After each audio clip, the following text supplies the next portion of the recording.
दोस्तों, हर रोज हम धरती से चांद को देखते हैं। कैसा लगता है?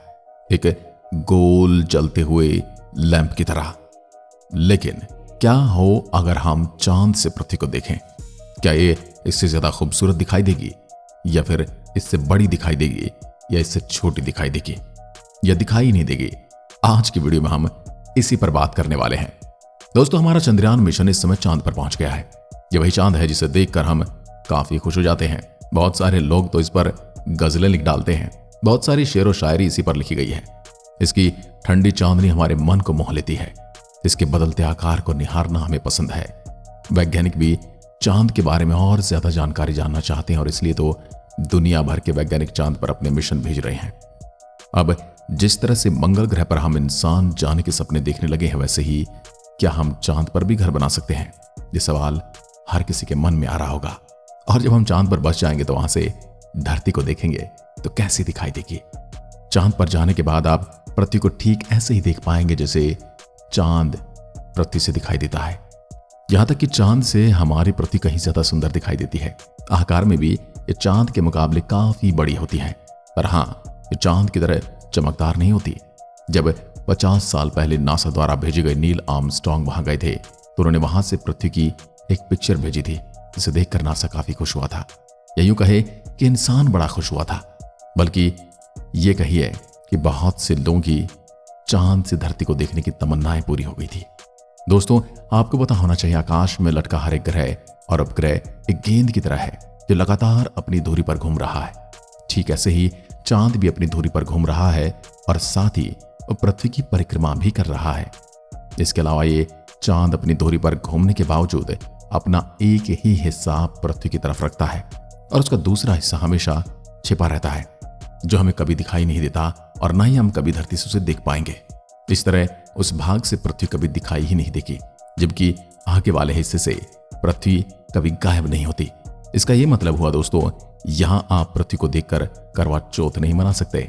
चंद्रमा के दक्षिण और किनारे वाली जगह तो ऐसी है जहां से पृथ्वी का उदय और अस्त देखा जा सकता है, क्योंकि चंद्रमा द्वारा लगाया जाने वाला पृथ्वी का एक पथ वृत्ताकार नहीं किंतु अंडाकार है। जब चंद्रमा अंडाकार मार्ग से मध्य में रहता है तो वह पृथ्वी के सबसे नजदीक रहता है। इसलिए पृथ्वीवासियों को वो बड़ा दिखाई देता है, जिससे हम सुपरमून भी कहते हैं। और अंडाकार मार्ग के सिरे पर वह हमसे दूर हो जाता है। जब वो पृथ्वी के सबसे दूर होता है तो पृथ्वी के कुछ इलाके दिखना बंद हो जाते हैं और दूर जाने पर वो दिखाई देने लग जाते हैं। इसी तरह पृथ्वी के उदय और अस्त को भी चंद्रमा से देखा जा सकता है। चंद्रमा की सामान्य सतह से देखने पर पृथ्वी चंद्रमा की तरह 16 कलाओं में आकृति बदलती दिखाई देती है, किंतु पृथ्वी से किसी भी दिन दिखने वाले चंद्रमा के ठीक विपरीत उसका आकार होता है। जब पृथ्वी पर अमावस होती है तब चांद पर पृथ्वी पूरी खिली होती है, और पूर्णिमा के दिन चांद पर अमावस होगी, क्योंकि वहां पर पृथ्वी दिखाई ही नहीं देगी। चंद्रमा से पृथ्वी एक ही जगह पर लटकी दिखाई देती है। जितना प्रकाश चांद हमें देता है उससे 45 से 100 गुना ज्यादा पृथ्वी चांद को देती है। आइए अब जानते हैं चांद से जुड़े और भी कुछ महत्वपूर्ण तथ्य। वैज्ञानिकों की माने तो चंद्रमा की सतह पर धूल का गुबार सूर्योदय और सूर्यास्त के समय पर मंडराता रहता है। ऐसा क्यों होता है ये आज तक कोई नहीं जान पाया है, और ये वैज्ञानिकों के लिए एक बहुत बड़ा रहस्य है। और इसलिए तो अंतरिक्ष को रहस्यमय कहा जाता है, क्योंकि इसमें एग्जिस्ट करने वाली हर एक चीज रहस्यमयी है। वहीं वैज्ञानिकों के अनुसार इसका एक कारण अणुओं का इलेक्ट्रिसिटी चार्ज होना हो सकता है, लेकिन अंतिम सत्य ये भी नहीं है। धरती के मध्य से चंद्रमा के मध्य की दूरी 3,84,403 किलोमीटर है। वहीं अब तक सिर्फ 12 लोग ही चांद पर गए हैं। यूजीन कार्नन आखिरी इंसान थे जिन्होंने मिशन अपोलो 17 के तहत चांद की धरती पर कदम रखा था। फिर इसके बाद से केवल मशीनी रोबोट ही चांद पर गए हैं।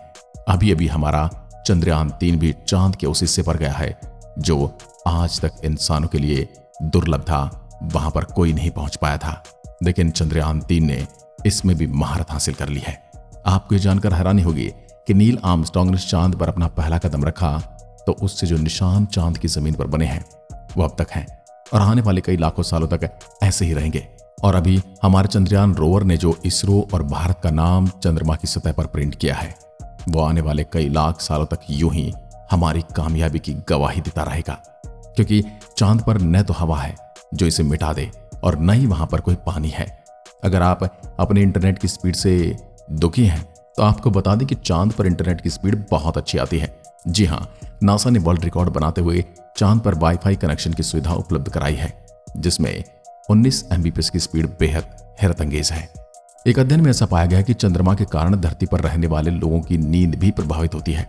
इस अध्ययन के अनुसार अमावस्या पर जहां लोग अच्छी नींद लेते हैं, वहीं पूर्णिमा पर नींद कम आती है।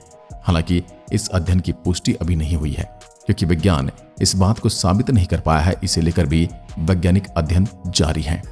वर्तमान में केवल अमावस्या के दिन चंद्रमा की रोशनी दिखाई नहीं देती, लेकिन एक दिन ऐसा आएगा जब चांद पूरी तरह से छिप जाएगा। इसका कारण यह है कि चंद्रमा हर साल धरती से 3.78 सेंटीमीटर दूर जा रहा है। ऐसे में एक निश्चित दूरी होने पर चंद्रमा को धरती की परिक्रमा करने में 28 दिन की बजाय 47 दिन का समय लगने लगेगा।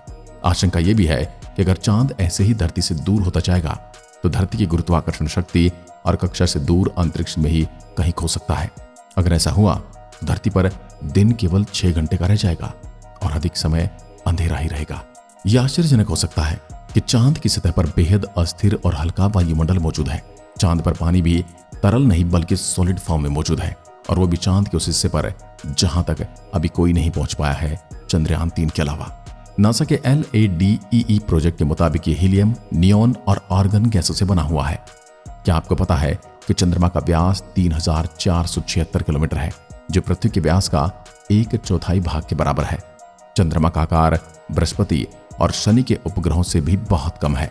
पृथ्वी से देखने पर चांद गोलाकार दिखाई देता है, परंतु वास्तव में इसका आकार अंडे के समान अंडाकार है और इसकी जमीन बहुत ज्यादा उबड़ खाबड़ है।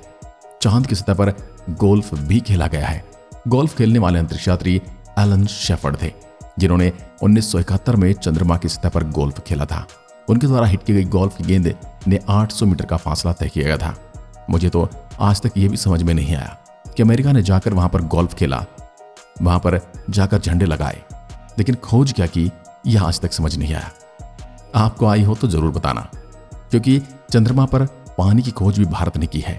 चंद्रमा पर वायुमंडल में कुछ गैसों की खोज भी भारत ने की है, और अब चंद्रयान 3 को चांद के सबसे दुर्लभ इलाके में ही भारत ने उतारा है और उस हिस्से के बारे में बहुत सारी जानकारी इकट्ठी कर ली है। चांद इकलौता ऐसा उपग्रह है जिस पर इंसानों ने कदम रख दिया है। हालांकि इंसान चांद पर रह नहीं सकते, ऐसा इसलिए क्योंकि वहां इंसानों का शरीर पृथ्वी के मुकाबले दूसरी तरह से काम करता है। अब अगर आपके मन में यह सवाल आ रहा है कि क्या हम इंसान चांद पर रह सकते हैं या अपना घर बसा सकते हैं, तो दोस्तों, हम भविष्य में चांद पर जाकर रह सकते हैं। ये कहना बहुत मुश्किल है, क्योंकि चंद्रमा पृथ्वी से छोटा है और वातावरण भी अनुकूल नहीं है। इसलिए चंद्रमा पर इतनी बड़ी जनसंख्या के लिए संसाधन जुटाना बहुत बड़ी मुश्किल कहानी है। ये लगभग असंभव है। हाँ, ये जरूर हो सकता है कि हमारे वैज्ञानिक चंद्रमा पर रिसर्च करने के लिए वहां कुछ लोगों के रहने की व्यवस्था कर सकते हैं, जैसे कि इंटरनेशनल स्पेस सेंटर में रहते हैं, जिससे वहां चंद्रमा के बारे में पूर्ण रूप से जानकारी प्राप्त की जा सके। क्या आप भी मानते हैं कि आने वाले समय में इंसान चंद्रमा पर अपना ठिकाना बना लेगा? यदि हाँ, तो कमेंट में लिखकर जरूर बताइए, और यदि नहीं तो क्यों नहीं, कमेंट में लिखकर जरूर बताइएगा। एक बार फिर मिलते हैं, तब तक के लिए नमस्कार, जय हिंद, जय भारत।